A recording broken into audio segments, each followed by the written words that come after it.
Hi friends, இன்றைக்கி நம்ம வந்து இட்லி தோசைக்குரிய ஒரு சைடிஷ் தான் பார்க்க போகிறோம். அது என்னன்னு பார்க்கலாம் வாங்க. அதுக்கு ஒரு மிக்ஸி ஜாரில் 10 பல் தேங்காய், 4 பச்சை மிளகா, 1 ஸ்பூன் சோம்பு, ஒரு அரை டீஸ்பூன் இஞ்சி பூண்டு பேஸ்ட் வந்து ஆட் பண்ணிவிட்டு இது நல்லா மையாக அரைச்சி எடுத்துக்கோங்க.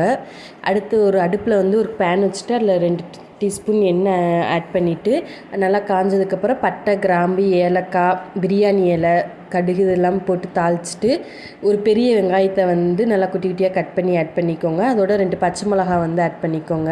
வெங்காயம் வந்து ஒரு கண்ணாடி பதத்தில் வந்து வர அளவுக்கு நல்லா வணக்கி விட்டுக்கோங்க. இப்போ நான் வந்து இன்னொரு பக்கம் வந்து 1 கப் பாசிப்பருப்பும் ஒரு பெரிய உருளைக்கிழங்கும் வந்து போட்டு வேக வச்சு எடுத்து வச்சுருக்கேன். இப்போ அந்த உருளைக்கிழங்கு வந்து தோல் உரித்து எடுத்து வச்சுக்கலாம்.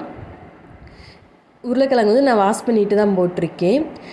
இப்போ இங்கே வந்து நம்மளுக்கு வந்து நல்லா வெங்காயம் வந்து வணங்கிருச்சு. இப்போ நம்ம வந்து அரைச்ச தேங்காய் பேஸ்ட்டு அதில் வந்து ஆட் பண்ணிக்கலாம்.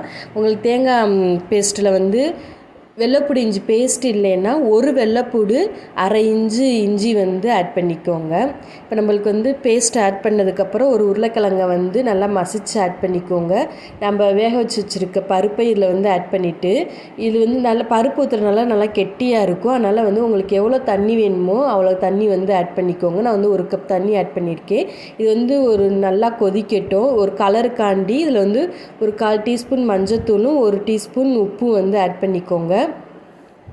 இப்போ இது வந்து நல்லா கொதிக்கட்டும். இந்த குருமா வந்து நீங்கள் வந்து இட்லி, தோசை, சப்பாத்தி எல்லாத்துக்கும் வந்து ஊற்றிக்கலாம். இப்போ நம்மளுக்கு குருமா நல்லா ரெடி ஆயிடுச்சு, நல்லா கொதிச்சிருச்சு, நல்லா திக்காக வந்துருச்சு. இதோட தேங்காய் பேஸ்ட்டு வந்து நல்லா பச்சை வாசனை வந்து போகிற வரை நல்லா கொதிக்க விட்டுக்கோங்க மீடியம் ஃப்ளேம்லேயே. எப்பயும் ஒரே மாதிரி குருமா செய்யாமல் ஒரு நாள் இந்த மாதிரி செஞ்சு பாருங்கள், ரொம்ப நல்லாயிருக்கும். நல்லா குழந்தைகளும் விரும்பி சாப்பிடுவாங்க. உங்களுக்கு இந்த ரெசிபி பிடிச்சிருந்துச்சுன்னா எங்கள் ஜெனோ ஜெமிகா டேஸ்டி சமையலை சப்ஸ்கிரைப் பண்ணிக்கோங்க. லைக் பண்ணுங்கள், ஷேர் பண்ணுங்கள், கமெண்ட் பண்ணுங்கள். நீங்களும் இதே மாதிரி கண்டிப்பாக செஞ்சு பாருங்கள். தேங்க்யூ.